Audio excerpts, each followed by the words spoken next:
Bonjour, mon chéri, and welcome to the podcast Rotten to the Core.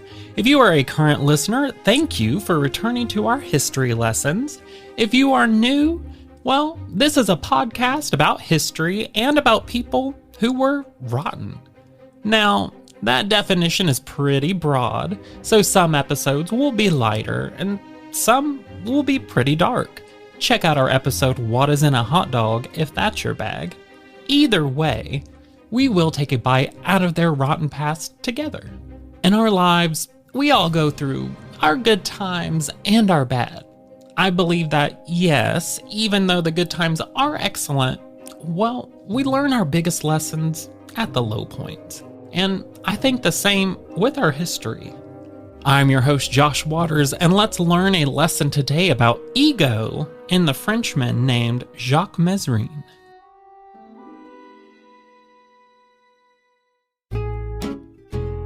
Jacques was a man who seemed to have a passion for crime. Throughout his life, he committed murder, kidnappings, bank robberies, burglaries, and God knows what else. There didn't seem to be much that Jacques wouldn't do, including an attempted abduction of a judge who had previously sentenced him.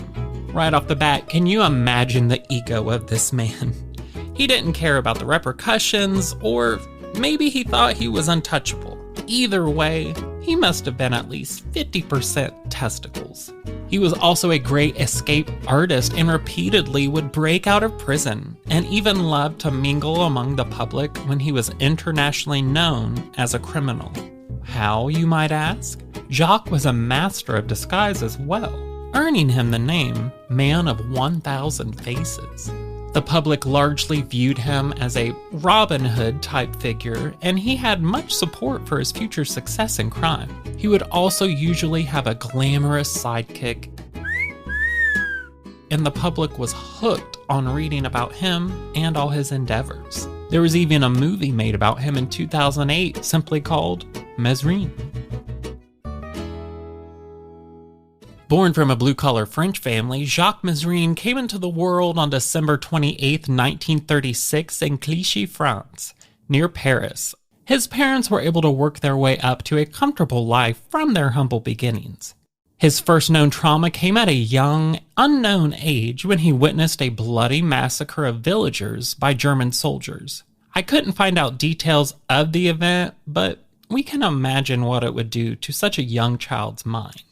Hopeful for their son to continue in their footsteps and work hard for a comfortable life, his parents sent him to a Catholic college. It wouldn't take long, though, for young Jacques to be expelled after attacking his principal. He did leave the school and went to several other schools, but was kicked out of those as well, going farther away from his parents' wishes and closer to the life of a criminal that he seemed destined for. In 1955, at the age of 19, he got married for the first time for a year before ending it and getting drafted into the French army as a parachuter and commando. He would eventually be an executioner of war prisoners, and he seemed to enjoy his duties, besides the military's strict discipline. Jacques also earned the Cross for Military Valor for his service, but his father would later state that his time there forever changed his son for the worse. After already seeming to be committed to his criminal life, Jacques joined the organization Armée Secrète in 1961, which carried out terrorist attacks, bombings, and assassinations in order to prevent Algeria's independence. It is unknown what his involvement in the group was, but I'm pretty sure he enjoyed himself. It seemed right up his alley. Speaking of up an alley, he met and married his second wife named Maria de la Soledad, and the two had 3 children together, but their relationship was over by 1965. Probably did not help his marriage at the time. In 1962, Jacques was sentenced to 18 months in prison for robbery, making this his first time being incarcerated. First, but definitely not last. Seeming to push down his criminal urges, he attempted to be a good citizen and worked at an architectural design company, and he was starting to achieve success before he was laid off due to some cutbacks. His family even then bought him a job at a restaurant, and Jacques was again starting to achieve success there before being fired by the owner for entertaining unsavory friends after hours. I wasn't sure if that was prostitutes or like gambling. I could not find details on what unsavory meant, but let's use our minds and our imaginations. Well, folks, as we all know, old habits die hard, and he quickly fell into the world of easy money, women, and debauchery of his past, after finding himself in need of money fast. Similar to his two previous jobs, Jacques quickly earned a reputation in the underground as a man whom you did not want to screw over. I personally have never been one to turn down getting screwed over by a man. Wink, wink. Well, someone either screwed him over or he got sloppy, because he was arrested again in 1965 inside the home of a military governor. He then spent 6 months in prison and claimed that authorities in Spain believed he was working for French intelligence. The next year, in 1966, Mesrine moved to the Canary Islands and opened a restaurant, as well as robbing a jewelry store, a hotel, and a fashion store in Paris. Dream big, kids. By 1968, he had fled to Quebec, Canada, and his current gal pal was with him. They both found employment working for a textile millionaire, but were soon fired after Jacques got into an argument with a long-time and highly trusted gardener. They then attempted to kidnap the millionaire, but were unsuccessful after the sedative they tried to use failed on the big man.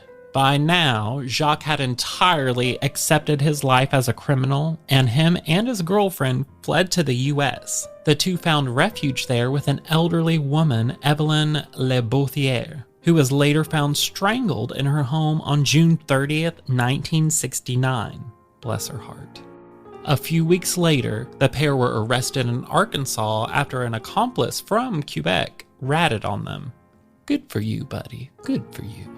Jacques was found guilty of attempted kidnapping and was sentenced to a decade of imprisonment. He did escape a few weeks later, but was arrested again by the next day. In 1972, along with several other inmates, including a murderer, the group cut the fence wires and escaped St. Vincent de Paul prison.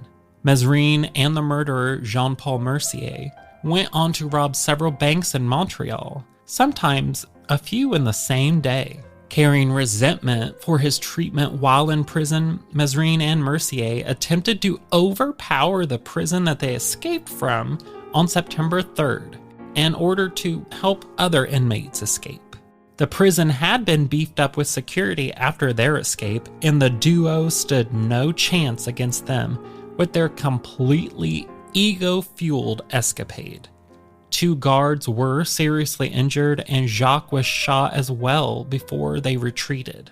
Their incredible boldness of being escaped criminals coming back to the prison to help others escape enraged law enforcement, and every single resource available went into the search and arrest of the 2 men. Only a few weeks after their attempt at the prison, the 2 decided to go for some target practice in a secluded forest near the town of Plessisville. Well, the noise of their shooting attracted 2 park rangers to investigate, and they ended up coming across them. The duo agreed to a search of their vehicle, and after finding the guns, they were informed that they would have to follow them back to their station. It is unsure exactly what started it, but Mercier ended up shooting the 2 rangers dead. After the duo went their separate ways, Mesrine continued to rob banks in Canada, even going to the US again, and stayed at the Waldorf Astoria before moving to Venezuela. By the end of 1972, he would be back in France and continued his hobby of bank robbery. After getting into an argument with a cashier, he flashed his gun, as one does, and a police officer attempted to arrest him. 3 days later, he was finally arrested and only sentenced to 20 years in prison. Well, not one to be confined, this is when he stole a gun and used a judge who had previously sentenced him as a body shield as he, yet again, escaped imprisonment. He was only free for about 4 months and was arrested again on September 28, 1973, due to an informant betraying him. That's literally the best day of every year, hey Team Libra. Jacques was sent back to the big house and covertly had an autobiography titled El Instinct de Mort, Death Instinct, smuggled out of prison. I'm sorry, but that name is hilarious to me. Death Instinct? From a man who killed an old woman who helped him and failed several times at incredibly unthought out crimes. But I guess with his mind and his ego, he is so good he has a death instinct. I'm just gonna bet that he was probably hung like a gerbil. Kind of explains its constant failed relationships, doesn't it? Now, he wrote this himself, and in it he admitted to committing around 40 murders. It is highly believed, though, that this book was very exaggerated. And it also led France to instill a son of Sam law that stopped incarcerated criminals from profiting from their crimes, as it should be. The prison he was in, La Sainte, was considered inescapable. Well, that was before Jacques Mesrine. He, along with a few other inmates, one being a known escapist, François Bessy, was able to break out of the prison. He somehow got a hold of a gun and keys and made their way into a secluded area of the yard. After getting another inmate to follow with a ladder, they climbed the 46-foot tall, or 14-meter, high fence and climbed to their freedom. One of the accomplices was shot by guards on the road, but Mesrine was able to break into and steal a car, once again successfully escaping prison and becoming the first man to do so at La Sainte. Not being one to dawdle around, only 4 days later, the duo robbed a gun shop owner and then used those guns to rob a casino later. Police were waiting for them outside and over 50 gunshots were fired. Even after taking a hit, Mesrine and Bessy managed to escape with their lives. Police did then do a massive sweep of the area looking for them, but the two had held a farmer and his family hostage and forced him to take them away to safety. They then kidnapped a banker and received a massive ransom for his return. My mind is just racing, and I'm imagining these two criminals, these two men, just sitting around a safe house on a couch like two stoners. Hey man, you wanna rob a bank or something? Like I feel like I put more thought into what I'm gonna have for breakfast than these people put into their crimes. Despite his position as French public enemy number 1, Mesrine was featured on the cover of the August 4th, 1978 Paris Match. In an interview inside, he threatened the Minister of Justice. By remaining at large in the Paris area, Mesrine appeared to be making a fool of the law and the state, and the interview was the final straw. The police agencies hunting Mesrine were pressured for results from the highest level. Jacques was called the man of 1,000 faces, and he earned that name, as he would often disguise himself and go out into the public. He liked to go to cafes, restaurants, and shops, and even laughed with a neighbor who joked that he looked like the wanted criminal Mesrine. If only he had known how right he was. He then traveled to Sicily, Algeria, London, and Brussels, and back to Paris in November 1978, where he again robbed another bank. Objecting to Mesrine's proposed kidnapping of a senior judge and not sharing his desire for revenge against the system, François Bessy left Mesrine and later disappeared, until he was finally captured in 1994 and was paroled in 2006. Jacques then kidnapped that judge successfully, but his accomplice was captured. He was able to escape by disguising himself, walking by the police on the stairs and yelling, "Quick, Mesrine's up there!" A young policeman was later found outside in a pool of tears, handcuffed to a pipe. If that seems very familiar to you, you've probably seen that on several movies, cartoons, etc. A lot of the criminal movies that we grew up, at least me from, I was born in 1990, were really inspired by a lot of the crimes that Jacques committed. He then kidnapped a real estate mogul and made several million francs as a ransom. Question: what is he doing with all this dang money? I mean, good gravy. How many banks and ransoms does one need to survive? What is your quality of life, sir? We want to know what you're buying. Prostitutes, drugs, booze, tiny decorative spoons from all your travels. What'd you do with all your stolen money? A reporter by the name of Jacques Tiller wrote disparagingly about Mesrine in a French newspaper. He then went to a meeting with him on the promise of an interview. Mesrine had other plans though, and he shot Tiller in the face, leg, and arm. He did survive the ordeal, although he lost the use of one arm. He was shot because he had discovered the identity of Mesrine's accomplice. Leave no loose ends. The information Tiller would get would aid police in locating the longtime criminal. Thanks to him, police obtained the license plate number of the vehicle that belonged to Jacques' mistress at the time, Sylvia Jean-Jacques. After tracking down several parking tickets registered to her, they found the area she frequented the most. Undercover patrols combed the area, and a man fitting Mesrine's description was spotted walking with a woman believed to be her on October 31st, 1979. One officer who had seen Mesrine in court confirmed the identification by noting his unique build. The couple was followed home, and their building was watched around the clock. Just a few days after his identity was confirmed on November 2nd, 1979, Jacques Jean-Jacques and her pet poodle left the city for a weekend in the country. I guess even criminals need a vacation. They all got into her gold BMW and made it to the town of Port-de-Clignancourt on the outskirts of Paris. Undercover police vehicles boxed the car in at an intersection and flew open the doors. Mesrine was said to have been in such shock that his eyes looked to almost pop out of their sockets. Police opened fire on the car, shooting 20 rounds at the couple. Jacques Mesrine took 15 direct hits before the final death blow was delivered to end his suffering. His girlfriend was shot in the eye and would lose the use of one of her arms for the rest of her life. And the real victim, her poor pet poodle, was also shot to death. Precious little angel. French police were finally successful, and Jacques Mesrine was dead. They did receive backlash from the public, who said that Mesrine was killed wrongfully. They were furious that the police didn't give him a chance to surrender.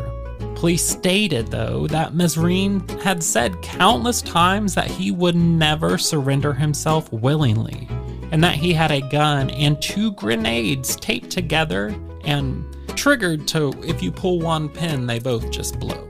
And they were all on him at the time of his death. Jacques would not have surrendered alive and most likely killed officers if they attempted to try. Jacques Mesrine lived the life he wanted. His ego gave him confidence that he was above the law and rules of civilized society. He had several opportunities to work hard and make something good of his life, but that just seemed to be against his nature. We will never know what his genuine drive for the crime was. Was it the adrenaline rush, the money, or just making your own work schedule? It's hard to tell. I think he just enjoyed the acts of crime and the ego boost from the public, and being one step ahead of the police. What do you guys think? Our lives become what they are based on the decisions we make. Jacques Mesrine made plenty of bad choices, and his life seemed to be incredibly stressful and dangerous. Literally no sense of security, and I personally could not cope with that. Jacques was indeed rotten to the core, and he didn't seem to have even a touch of sweetness about him. and caused nothing but pain and suffering to most people who were unlucky enough to cross his path. I hope you all have a safe and happy day. Remember, your choices shape your reality, so let's make some that help ourselves and others. Thank you for joining me on this history lesson on Jacques Mesrine and his many, many faces. I'm your host, Josh Waters. Toodaloo. If you would like to stay up to date on our current episodes of Rotten to the Core or have suggestions for future ones, please follow, like, and comment on Facebook at It's Rotten to the Core, Instagram at It's Rotten to the Core, Twitter at Rotten in History, or www.itsrottentothecore.com. We also have a Patreon if you would like to support the podcast at patreon.com/It's Rotten to the Core. Check out some of our other podcasts too at itsarclightmedia.com.